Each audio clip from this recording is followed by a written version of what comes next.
In the fall of 1963, South Vietnam was in a state of near anarchy.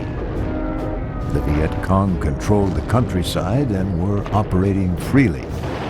Despite having received hundreds of millions in U.S. aid, the Saigon regime stood close to collapse. Less than 48 hours after the assassination of President John F. Kennedy, his successor, Lyndon Baines Johnson, was briefed on the situation in Vietnam. The new president was shocked at what he heard, but his security advisors told him that all was not yet lost. There was a plan in the works, Kennedy's plan.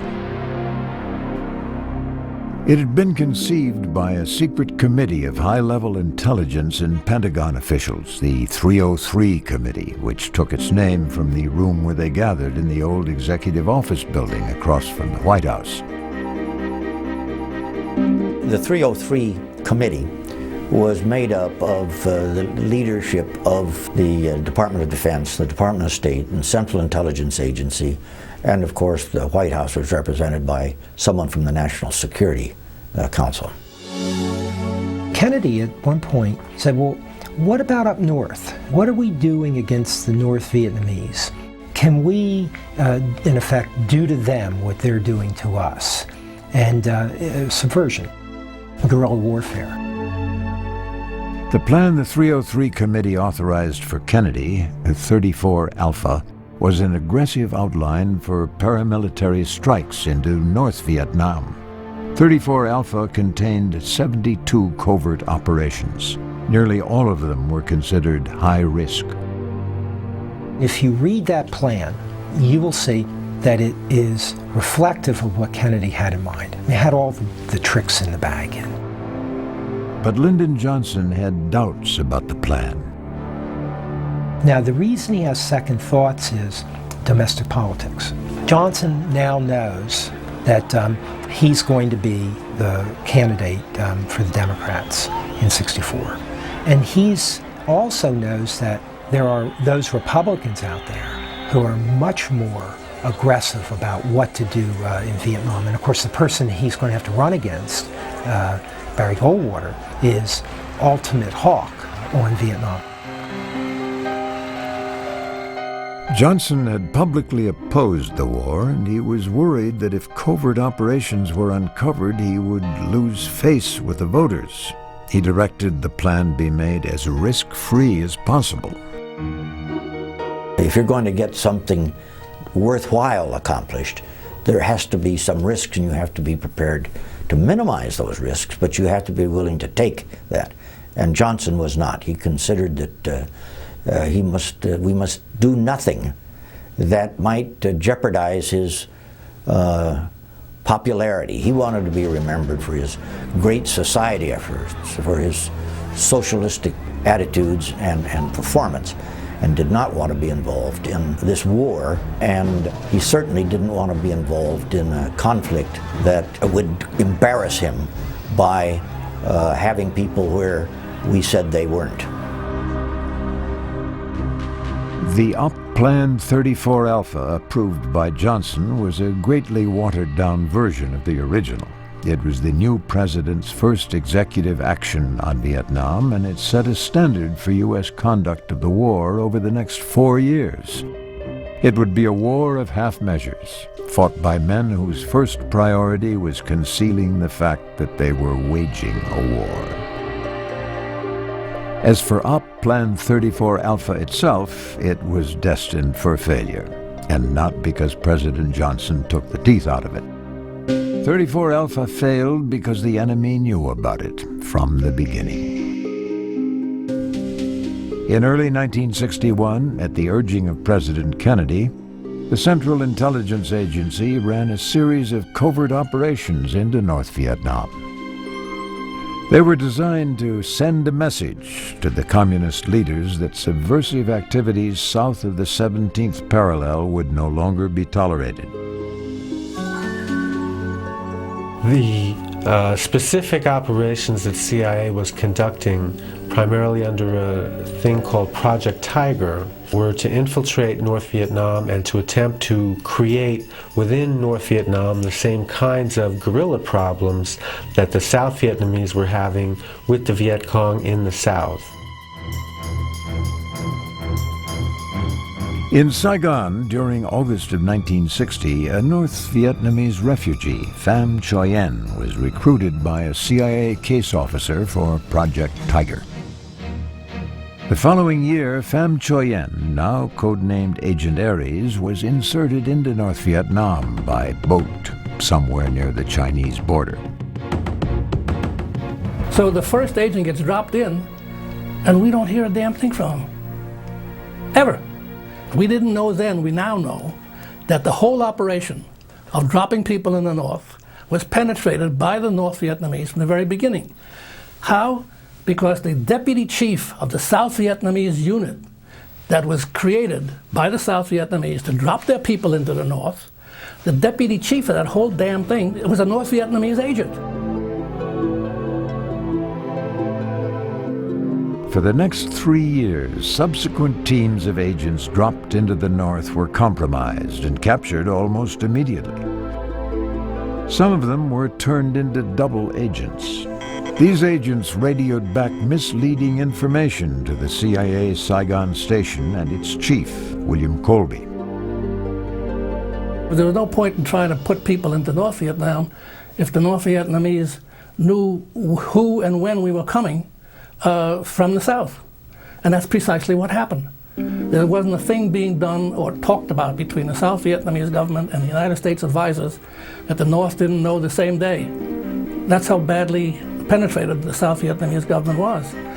But Bill Colby, as chief of station, didn't believe in counterintelligence and didn't believe in spying on your friends. It was soon obvious to all that Operation Tiger was a failure. Dissatisfied with the CIA's lack of results, President Kennedy had ordered responsibility for the covert war in Vietnam transferred to the Army. But now Kennedy was dead. His successor, Lyndon Johnson, reluctantly approved the order. The military had massive resources in a way that the Central Intelligence Agency never did. That was one part of it. The other part of it is fallout from the Bay of Pigs. The miscarriage of the CIA invasion of Cuba operation resulted in a policy decision that large-scale paramilitary operations should always be carried out by the U.S. military and not the Central Intelligence Agency. On January 24, 1964, the U.S. Army's Military Assistance Command in Saigon, known as MAC, issued General Order 6, creating a secret organization to wage covert war. It was called the Studies and Observation Group, or simply SOG. SOG's primary mission was the implementation of Op Plan 34 Alpha. The CIA was ordered to hand over Project Tiger's assets to SOG, but there was almost nothing reliable to hand over. The CIA told MACSOG, we're having trouble with this operation, but you think you can do it better? Go with God. So MACSOG takes over, and CIA moves into the background on a lot of these operations in the North.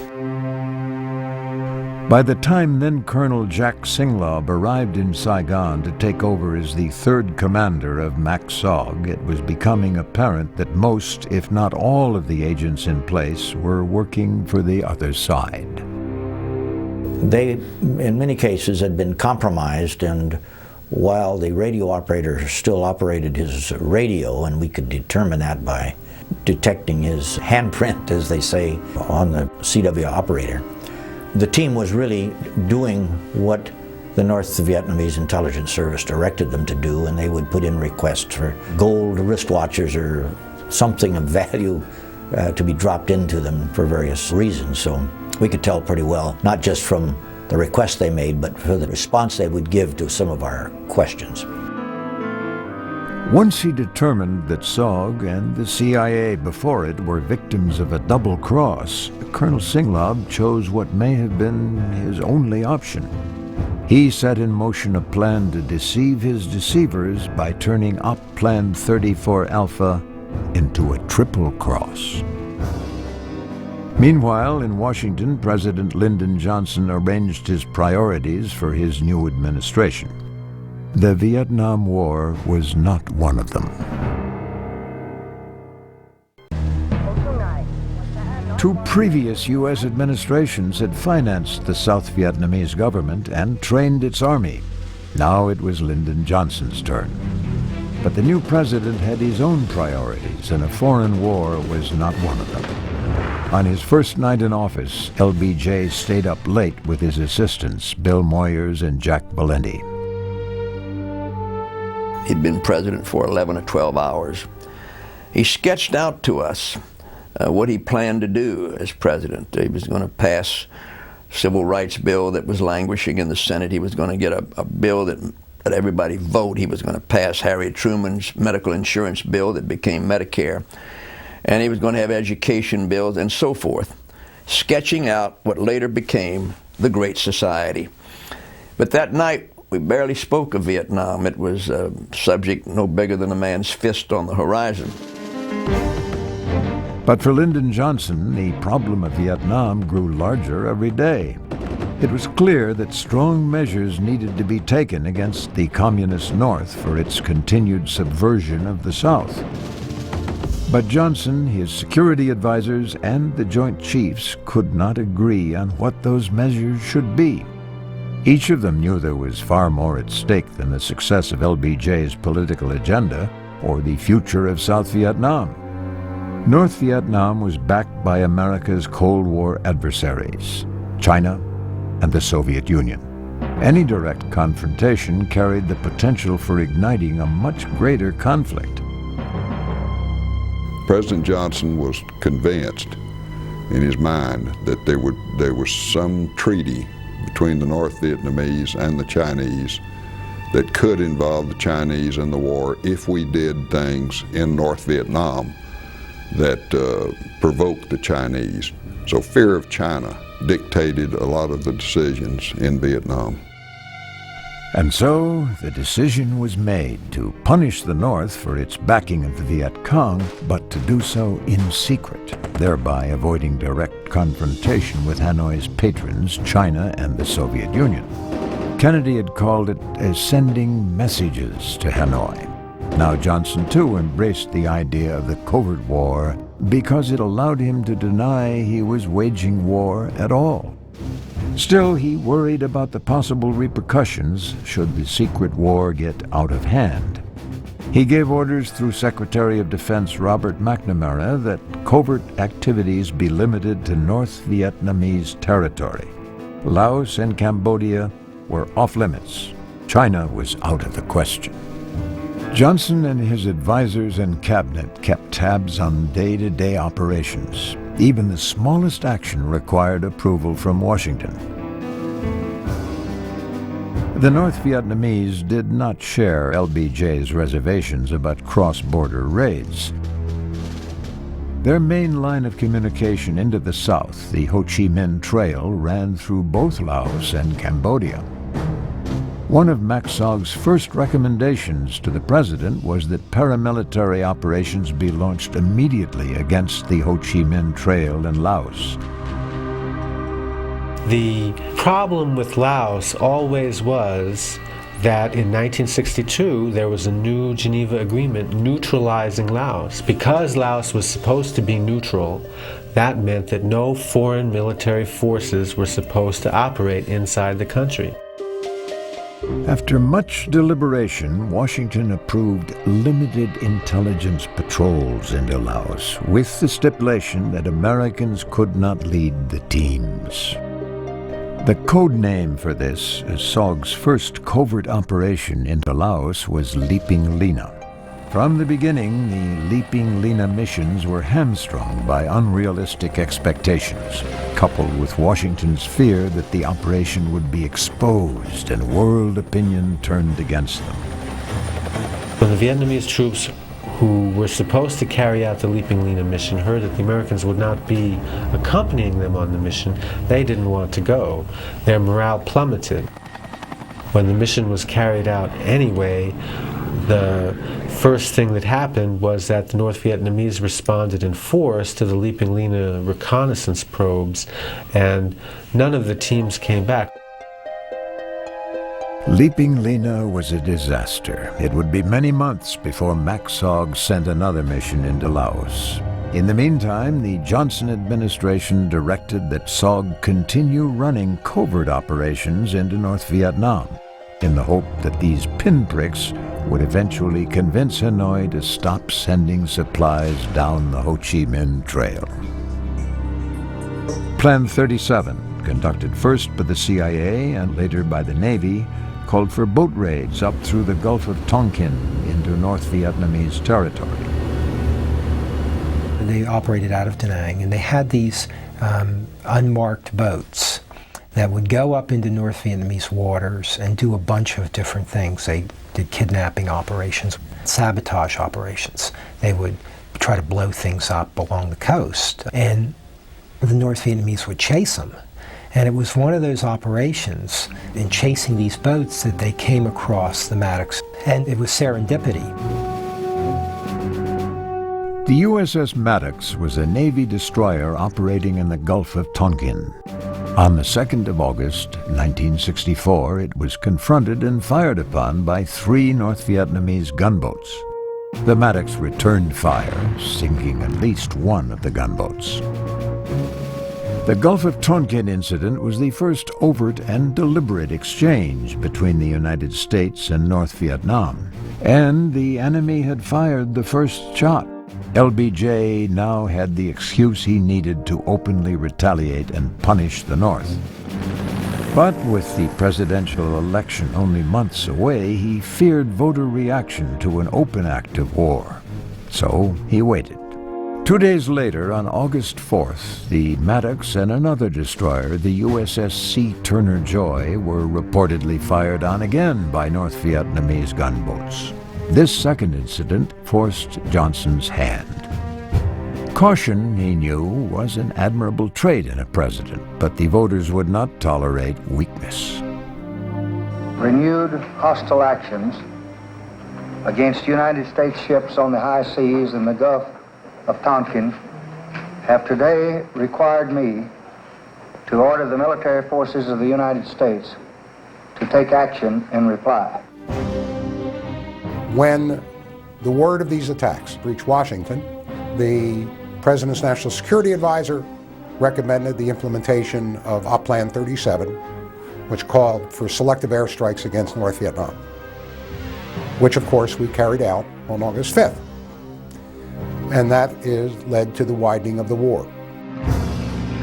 The Gulf of Tonkin resolution, passed almost unanimously by the United States Congress, gave Lyndon Johnson carte blanche to wage the war he never wanted. And he does whatever he wants. I mean, he puts 500,000 people in there. He puts a huge air armada in there that conducts Rolling Thunder, the bombing of the trail in Laos. If there was a single event that drew the United States into direct war with North Vietnam, it was the second Gulf of Tonkin attack. Yet the attack was only hours old when the Navy began to have doubts about whether it had actually taken place.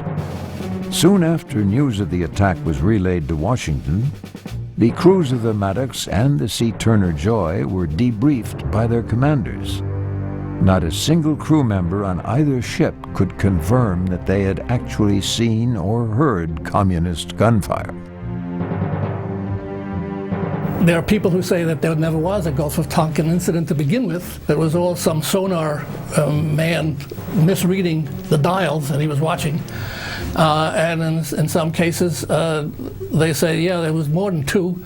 And I don't believe there was ever, probably not even 1.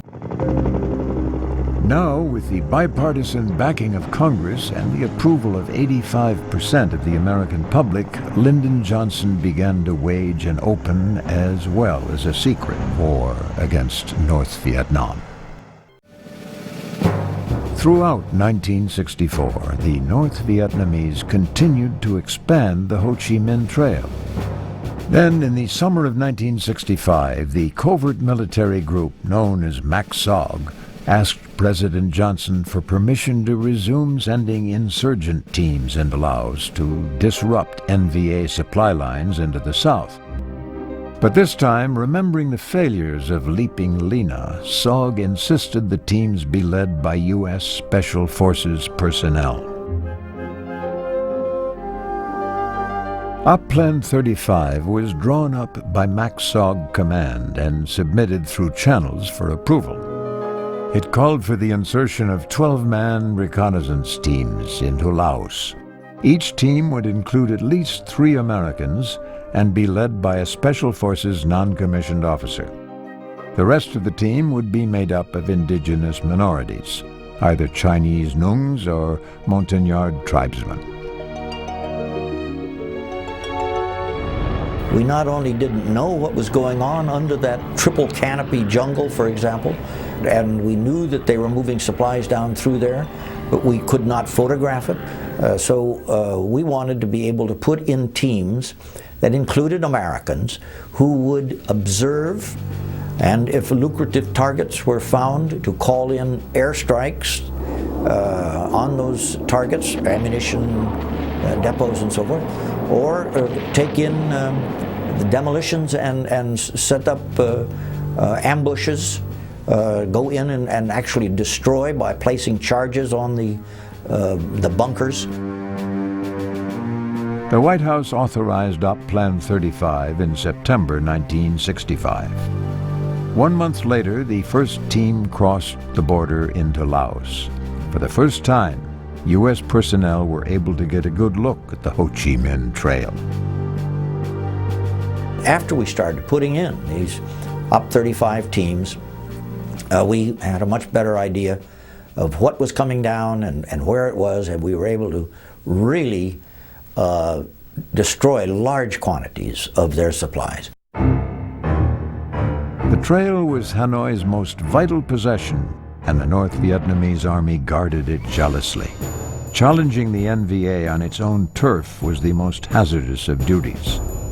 Up-Plan 35 teams often suffered heavy casualties because the enemy always seemed to know they were coming. Along the Ho Chi Minh Trail, where we typically we might have 5 or 6 SOG teams in the field, you would hear a shot in the distance. The shot was not the enemy shooting at somebody. They were warning that a SOG team had entered their territory, and the next day or the next couple of days our SOG team would encounter significant forces of enemy troops out there looking for them. Up-Plan 35 met with mixed success, and it came at a heavy cost. The Laos cross-border operations were only months old when MACSOG commanders back in Saigon concluded that the year-old Up-Plan 34 Alpha operations into North Vietnam had been a complete failure. Dozens of Up-Plan 34 Alpha teams were inserted into North Vietnam by their CIA handlers, but few made it back. Now any and all remaining team members had to be considered double agents, working for the enemy. The question was, maybe we ought to just close it down, this doesn't work. But they found out one very interesting detail, and that is that the North Vietnamese thought that SOG had put in many more agents than had actually been put in. All told, between CIA and SOG, they put in about 500. The North Vietnamese thought there were thousands. Now this is a very interesting fact. And they thought, gee, if the North Vietnamese think there are a couple thousand, let's try to make them think that there are many more than that. Let's create efforts that play on this North Vietnamese paranoia. Up-Plan 34 Alpha became a diversionary program. This new twist on the old plan was drawn up by MACSOG and approved by General Westmoreland. It was a triple cross designed to convince Hanoi that there were many more teams of spies operating in North Vietnam than actually existed. This new version of Up-Plan 34 Alpha was designated Project Foray. In order for foray to be successful, not only would Hanoi have to be deceived, but so would Mac Sog's South Vietnamese counterparts, the Strategic Technical Directorate, whose ranks were thought to contain North Vietnamese spies.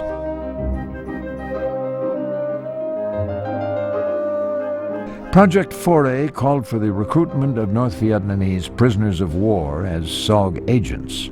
The POW was told he was going on a mission into North Vietnam from where he was expected to radio back information. His SOG handlers were not concerned about the POW's loyalty because they expected him to get caught. In fact, that was the idea. SOG played rough. I mean, one of the things that they did was they put North Vietnamese prisoners of war back into North Vietnam and loaded them up with things that would connect them to other agent operations, which meant that probably these people at least spent the rest of their lives in jail, if not being executed. Project Foray also included diversionary programs that were run by the Psychological Operations section of MacSOG. One of the more elaborate of these was the creation of a fake North Vietnamese resistance movement called the Sacred Sword Society. The alleged home base for the Sacred Sword Society was a place called Paradise Island. SOG radio transmissions described Paradise Island as a safe haven somewhere in North Vietnam, where refugees could find sanctuary among their brothers and sisters in the resistance. But in fact, it was an island in the Gulf just south of the 17th parallel. Blindfolded prisoners kidnapped from the coastal areas of North Vietnam were brought to Paradise Island for an intense session of psychological indoctrination. These were people captured on the shores of North Vietnam or in North Vietnam fishing boats and would be taken back and all of their apparent physical ailments cured. They would be well fed in what was supposed to be a safe area in North Vietnam. On that island they would be given very good treatment and a lot of indoctrination. On Paradise Island, the refugees were shown proof of communist abuses in South Vietnam and told that it was only a matter of time before the anti-communist resistance in North Vietnam was ready to revolt. When they returned to their villages in North Vietnam, they carried this story with them. The hope was that the enemy would expend his resources searching out this non-existent underground movement. By the end of 1967, MacSOG insurgent, intelligence gathering, and PSYOP projects were at last gaining some momentum. But Lyndon Johnson was fast losing faith in the strategy of sending messages. Rolling Thunder, his intense bombing campaign in the north, had failed to bring North Vietnam to the bargaining table. And now, more than ever, he was looking for a way out.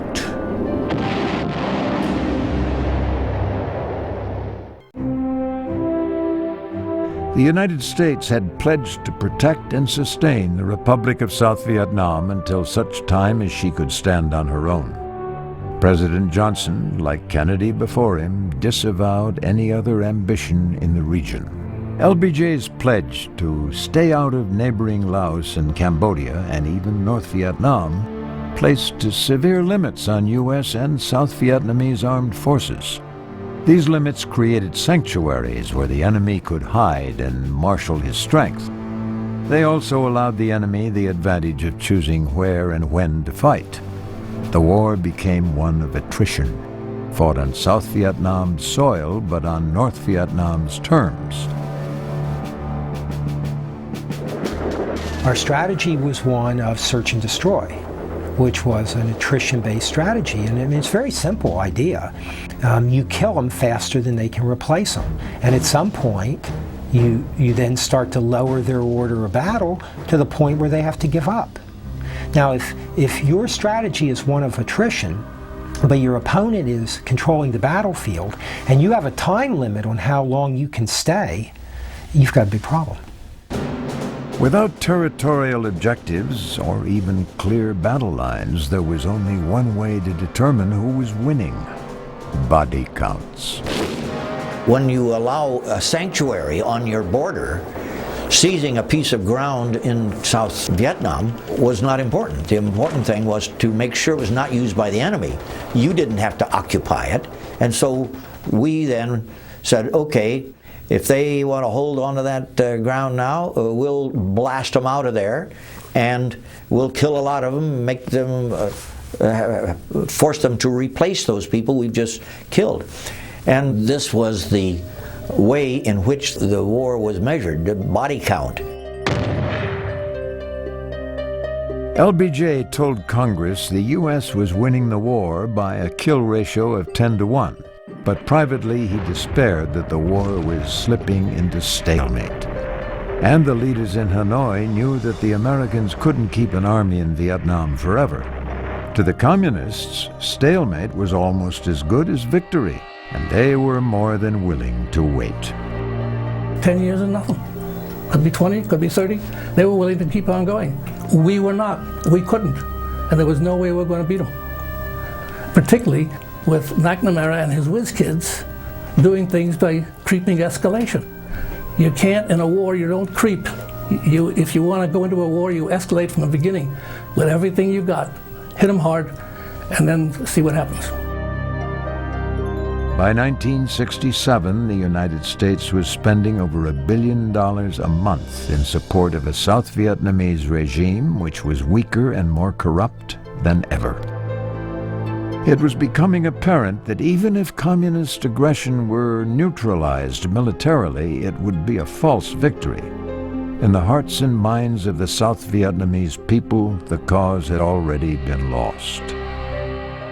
Meanwhile, in the streets of America, support for LBJ's war was disintegrating. The summer of '67 saw race riots in Detroit and Newark. Johnson's approval rating was plummeting. For the first time in their experience, many Americans saw themselves on the wrong side of a war. The country was split between protest and patriotism.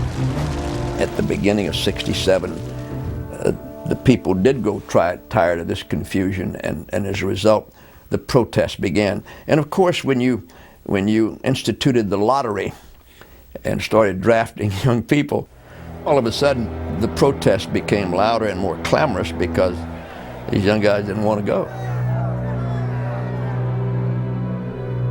By the end of 1967, even Robert McNamara, co-architect of America's involvement in Vietnam, said the war could not be won. Before the year was out, LBJ replaced him with Washington attorney Clark Clifford, a close friend and self-described hawk. Within months, Clifford too advised Johnson to pull out of Vietnam. What had been an ugly war turned nastier. That same year, the CIA instigated a vigorous plan to root out Viet Cong intelligence agents from South Vietnamese villages. In what came to be known as the Phoenix Program, South Vietnamese military, police, and civilian officials trained by U.S. Army advisors purged an estimated 20,000 suspected Viet Cong. But the program was rife with corruption and injustice. As many as 70% of the Viet Cong suspects were able to buy back their freedom. Their places were taken on the arrest sheets by innocent peasants rounded up from the fields. Villagers were often arrested and even tortured based on no more evidence than the accusations of a jealous neighbor.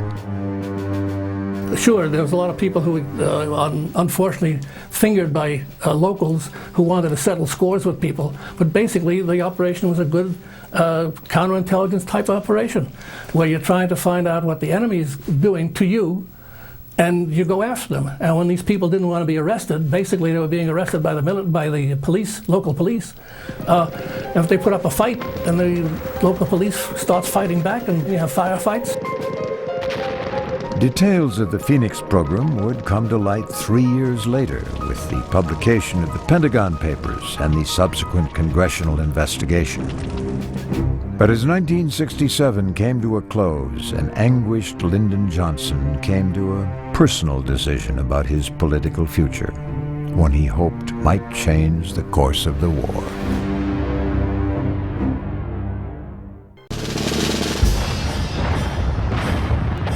In the early hours of January 31st, 1968, President Johnson was awakened with reports that the North Vietnamese had at last broken the stalemate.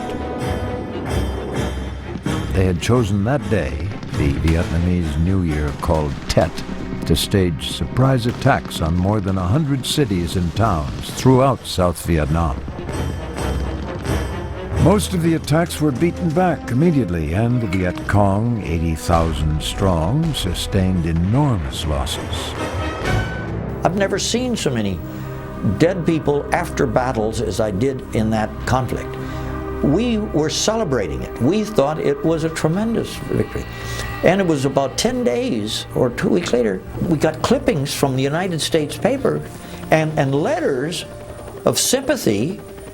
The media had shown scenes of damage only and only wounded Americans, and it was a shock to us to learn that the whole country had been indoctrinated with the idea that this was a great victory for the communists. Americans had been lulled into a sense that the war might be hastening toward a conclusion. Now, intense media coverage of the Tet Offensive led many to believe that they had been lied to all along. You know, like the fellow says to his wife, you're going to believe your lying eyes or you're going to believe me. The Tet Offensive was one of the greatest military victories of the United States. But on television is what you saw was the American embassy under attack by people who had infiltrated. And people say, well, my God, if they can attack the Saigon embassy, nothing is safe. Lyndon Johnson's administration had spent 4 years defending and downplaying American involvement in the Vietnam War. Now, as a result of the Tet attacks, the truth was brought home to Americans via television. The United States was not winning the war. It was sunk to its chin in a quagmire from which there seemed to be no escape. CBS anchorman Walter Cronkite was in 1968 one of the most trusted and therefore influential people in America. A month after Tet began, Cronkite returned from a visit to Indochina and told his viewers what he had seen and heard. After Walter Cronkite went to South Vietnam following the Tet Offensive and came back with reports that we were in a stalemate and our policy wasn't working, President Johnson said to me, if I've lost Cronkite, I've lost the country. And that's exactly what happened. You couldn't possibly get anybody in the United States side to suddenly say, after Tet, yeah, we got more men killed, they got more men killed than we got, and we got a lot of their ammunition, we captured a lot of their guns. It isn't going to sell in the United States anymore when Walter Cronkite says it's over. For Lyndon Johnson, it was over. On March 31st, just 2 months after Tet began, he stunned the nation with a decision he had kept secret for months. I shall not seek, and I will not accept the nomination of my party for another term as your president. But let men everywhere know, however, that a strong and a confident and a vigilant America stands ready tonight to seek an honorable peace and stands ready tonight to defend an honored cause, whatever the price, whatever the burden, whatever the sacrifice that duty may require. Thank you for listening. Good night, and God bless all of you. How you react when you know each day young men, 18, 19, 20, 23, their lives ending before the lives had actually begun, and you are the commander-in-chief. This is not pleasant. This is not something that you want to see happen. You're depleted by it. You're agonized. You are drained. And I think this affected him in a most emotional way. And this is why he determined that he no longer wanted to serve. With this surprise announcement, Johnson was sending a last-ditch message to Hanoi, an offer of a bombing halt, and, as a show of good faith, the resignation of a president.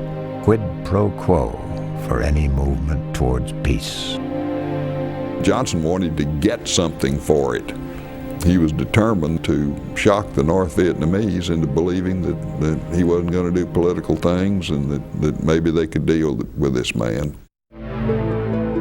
He thought that this act on his part would let the North Vietnamese know he had no political ambitions, he had no political gain, and therefore they would believe him. But like the messages before it, the counterinsurgency schemes, the troop buildups, and the relentless bombing, this one also fell on deaf ears. In the end, it was Hanoi who had sent the message. There was no cause for optimism. There would be no early end to the war. Johnson was, I think, a tragic figure because he listened to people like that who convinced him that he could win this war through this graduated escalation. And if the war was important enough to win, then you had to try to win it. And I think they didn't advise him very well. And so he ended up suffering the consequences of that. I have no sympathy for President Johnson. The most important thing going on during his administration was the war that we were fighting in Vietnam. He should have used his position to support the war, to get it over with. His lack of support for the war is what gave encouragement to the anti-war movement, when in fact he could have used his power of his office to give speeches on the subject, to give encouragement to the people, and approve more of the complete operations rather than doing it halfway. As part of his efforts to bring Hanoi to the peace table, along with the bombing cutbacks and his promise to resign, President Johnson ordered MacSog Command in Saigon to cancel any further covert missions into North Vietnam. Op Plan 35's daring reconnaissance missions against the Ho Chi Minh Trail would continue until 1972. Secret MacSog activities in Vietnam are today generally considered to have had little effect on either the direction or the outcome of the war. President Johnson thought he had done right in Vietnam. He thought he had prevented it from becoming a wider war. He thought he had prevented the North Vietnamese from achieving a victory in South Vietnam, which was certainly the case. And he believed that he had avoided a confrontation with the Soviet Union with all the dire circumstances. He fought a limited war without starting World War III, and I think he felt that was an achievement. And I don't think he ever doubted for a minute that Vietnam was necessary to prevent further communist gains throughout Southeast Asia, which would have been against our national interest. On January 20th, 1969, Richard Nixon took the oath of office as the 37th President of the United States. Later that afternoon, Lyndon Johnson retired to his Texas ranch, where he would spend the rest of his life, troubled by the failure of his Vietnam policies. When he died there, 4 years later, in January of 1973, American troops were still fighting in Vietnam.